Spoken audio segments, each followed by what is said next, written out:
Hello, Tracy. I'm really nervous right now. I'm sorry speaking to you. Why? I'm a big fan. That's so nice. Thank you.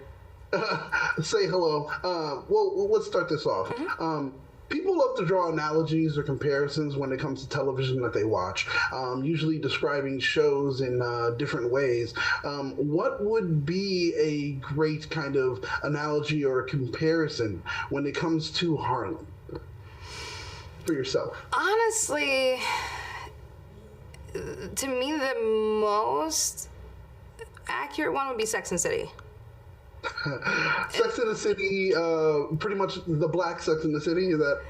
Kind of, yeah, but I would also say more than race, I think we deal with a lot of, I think that Sex and the City dealt very much with like romance and dating exclusively.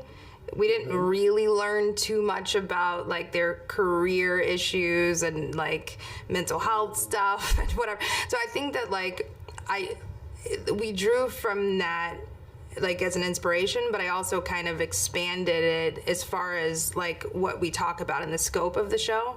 I didn't want it to just be singularly about dating. I wanted it to talk about like their career issues and like family, history and struggles and stuff like that. So I think it's an apt comparison, but also we delve into a lot more stuff. So maybe Sex and the City, living single and girlfriends. Yeah. Yes. Without the restraints. Yeah. Yes. And all of them I love, by the way.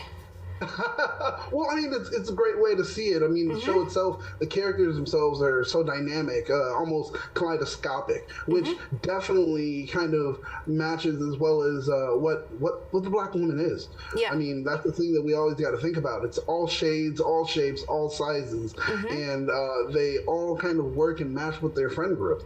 Exactly.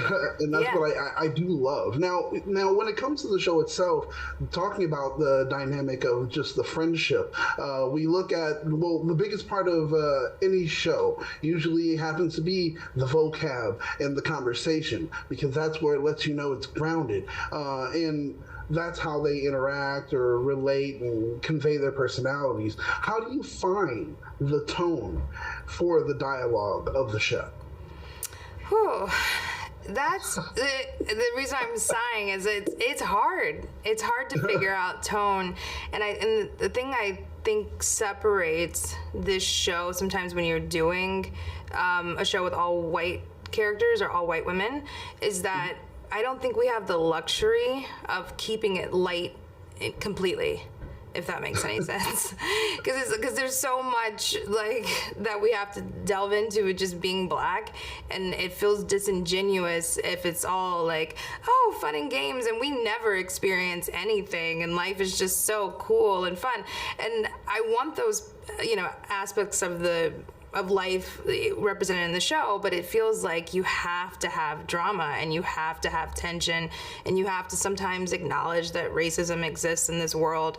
And that's the luxury I feel like, some of my white creator friends, they don't have to deal with that. They can just have fun and just like keep it light. But I do think if you want, even aspects of dating to feel realistic, race factors into it. We're never like completely immune from being black and what that looks like and feels like in the world. So I try to like strike a balance in the tone where it feels realistic, but not so realistic that it's not fun.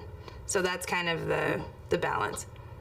Oh, thank you. Wow, perfect. Thank you very much. I know our time is short. I appreciate every moment that I was able to share with you.